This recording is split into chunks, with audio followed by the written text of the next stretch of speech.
The God of the law of attraction is seen as a genie.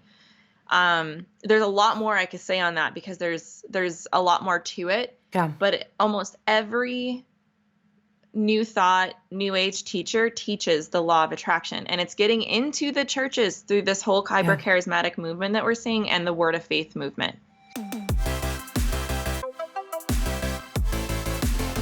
Talk about the law of attraction and where you're seeing that come into the church. Yeah, the law of attraction is something I was, married to when I was in the New Thought. I remember hiring a law of attraction coach. I mean, basically, the law of attraction is taught to be a spiritual law, and the word law is used very purposely to say that like basically attracts like. So they take quantum physics. All right, they make a pseudoscience out of this. And people believe it because it sounds scientific. And a good book to read on this, by the way. I have it right here. Stephen Bancar's book, Second Coming of the New Age, really breaks down a lot of this stuff. But that's a good resource to read on the pseudoscience. Great. On how and why people think, oh, this is legit because, oh, it can be tested. But anyway, so the law of attraction is basically what you think can become your reality because of vibrations and energies that come from your thoughts. And the core idea and the reason why you can do this is because you are divine. You are actually divine. You are part of the universe. We're all one, which we'll get into oneness in a little bit. But you do see this a lot in hyper-charismatic movements. Yeah. And the same scriptures that you see the New Thought teachers and New Age teachers using to say, oh, this is what Jesus taught, are the same exact scriptures that they'll use to say, oh, we can do these things. Like, I believe there's one in Mark 16. Is it Mark? Yes, where we'll do greater things than Jesus did. That everything that Jesus did, we can do. And some. So if you want healing, guess what? It's up here. Yeah. It's not physical. It's mental. And because it's mental, you can manifest that in your reality. If you think positive things, you're going to bring positive things to yourself because the universe is mirroring the energy and the vibrational level that you're on. And there's names for these. So you have these, the greatest vibration you can be on is love, which is why a lot of New Agers look like they're in a loving daze all the time. Because if you're on the highest vibration, according to this law, you will always get what you want. You will get love. You will get everything manifested in your reality because you are acting and reacting on that vibrational atmosphere, if you will. And then you have everything. It's not lower, but it's not as high. You have joy. You have kindness. You have all these other things that kind of go down.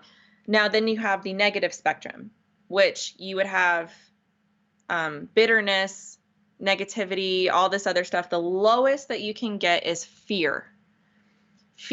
And that's why you will always hear people stop living in fear. Yeah. Your fear is preventing you from getting your healing. So this is rampant in hyper-charismatic circles.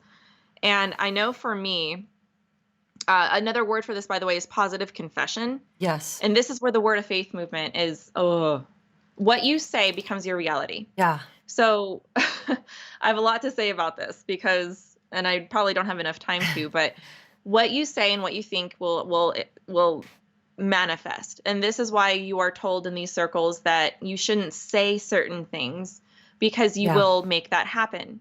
If you want your healing, then you have to talk like you're healed now.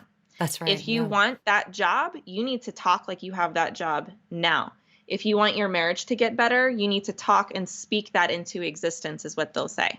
Yeah. And I remember stumbling upon a few scriptures coming out of the New Age. And the one that really challenged me was James 4, verses 2 through 3. It says this. He says, if you want something, but you don't get it.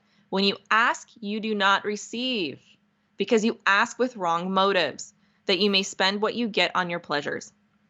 And that kind of derails everything about the law of attraction because the whole point is to get what you want. The God of the law of attraction is seen as a genie. There's a lot more I could say on that because there's a lot more to it. Yeah. But almost every New Thought, New Age teacher teaches the law of attraction, and it's getting into the churches through this whole Yeah. hyper-charismatic movement that we're seeing and the Word of Faith movement. Yeah, I was going to say I've done a couple of podcasts on the what you might call the mystical miracle movement, the NAR, the New Apostolic Reformation, and certainly I want to be clear that I don't think that all charismatics are teaching a false gospel, but there is this Yeah. stream within the charismatic church that is very dangerous in that they really do. They're probably, maybe some would, but most of the people that I know wouldn't say, oh, there's this spectrum with vibrations. Like they're probably not going to use that language, but what you will hear them say is, like you said, positive confession. I've heard Holly Pivot put it like your words in prayer essentially have creative power. So if you speak it, if you make that declaration, then it's going to happen. It's going to come true. And so that's just a good warning for Christians to remember that when we're praying, don't adopt these New Age ideas of thinking that if you think something hard enough or you speak it with your mouth, that the universe or God or whoever will make it manifest because, of course, Bible talks about answered prayers, but essentially God's in charge of how those prayers are answered. And we don't just get to go around, like the prosperity gospel would say, and name it and claim it. That's not the Christian gospel. And so, I have such a heart for the charismatic church because I grew up in the charismatic church. And so I just want to encourage all of us as Christians to just be watchful, no matter what stream of Christianity you're in.